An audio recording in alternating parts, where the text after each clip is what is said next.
The normies know it's over. The genie's out of the bottle. The grift is coming to an end. People are beginning to notice the reality of this situation.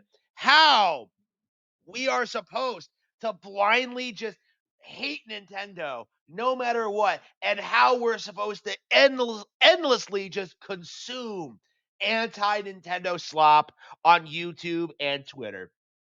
I am seeing a bunch of these videos in my feed. This is getting ridiculous at this point. There was a time you could actually rely on the independent content creator for gaming news, but they are becoming just as bad as the mainstream gaming media. I stopped watching YouTube.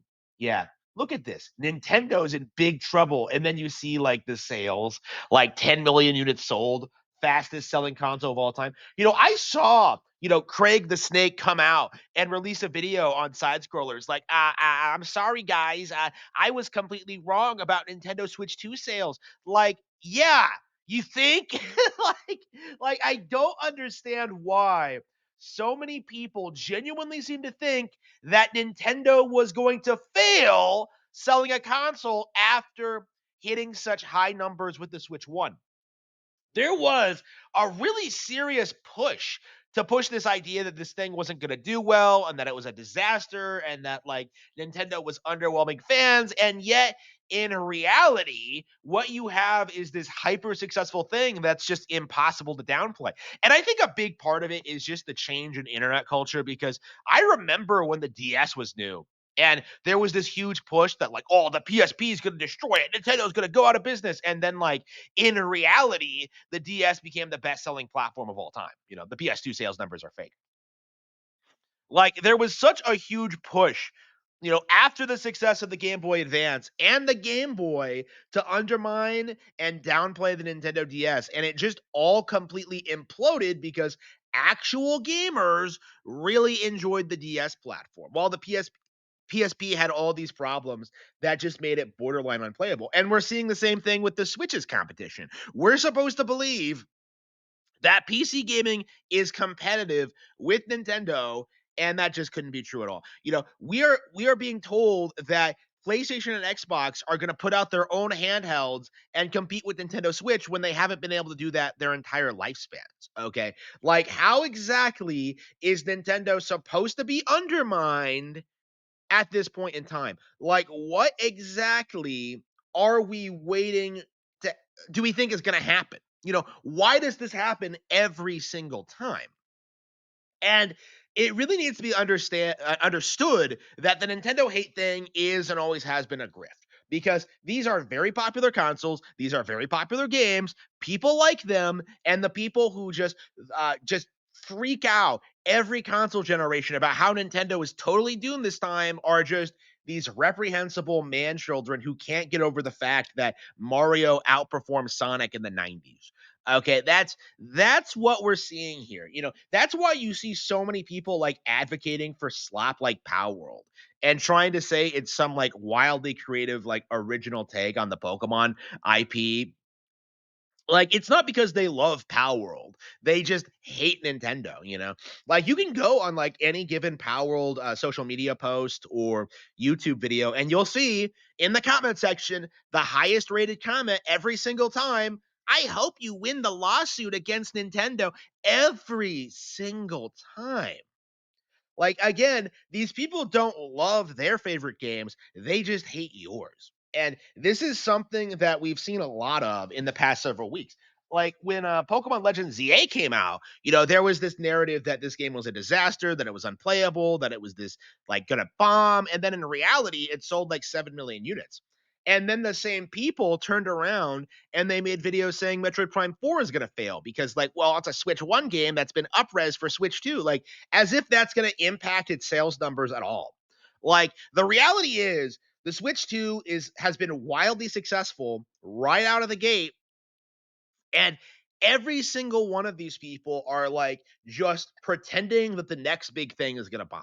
You're already seeing people say that about Pokepia, about Metroid Prime 4, about Kirby Air Riders, about like all this other stuff that's coming out. Like, people are genuinely upset about what Nintendo is doing with these franchises. And I I do think it really needs to stop. It's not coming from actual fans. They're all like Gen Xers, they're all boomers. Like in Grums's case, it's coming from the straight up competition who never produced any relevant Nintendo games. So why exactly would I ever take anything these people had to say seriously? Like this individual, let's see, like Mugen Lord is absolutely right that these are independent content creators that have essentially just fallen into the same trap that traditional gaming journalism have has is that they don't actually care about the video games, they don't care about the products, they don't care about like what the games actually are. They care about creating clickbait. They care about getting clicks and they care about making money, like seething about random things that nobody cares about. I saw people complaining about the textures on the windows in Lumio City and Pokemon Legends EA, and it was so laughably stupid that I just kind of had to like shake my head at it. Like that is the point where that is where we're at now when it comes to like Nintendo graphics faggotry, is just these people sitting there and trying to tell you that Nintendo is failing because of this, and this. And meanwhile, in reality, they're making money hand over fist. You still see people insist that like Power World was like bigger than any Nintendo property, any like Pokemon game, when in reality, it didn't actually sell 30 million units. And, Pokemon did sell 30 million units, and Pokemon has gotten several sequels since.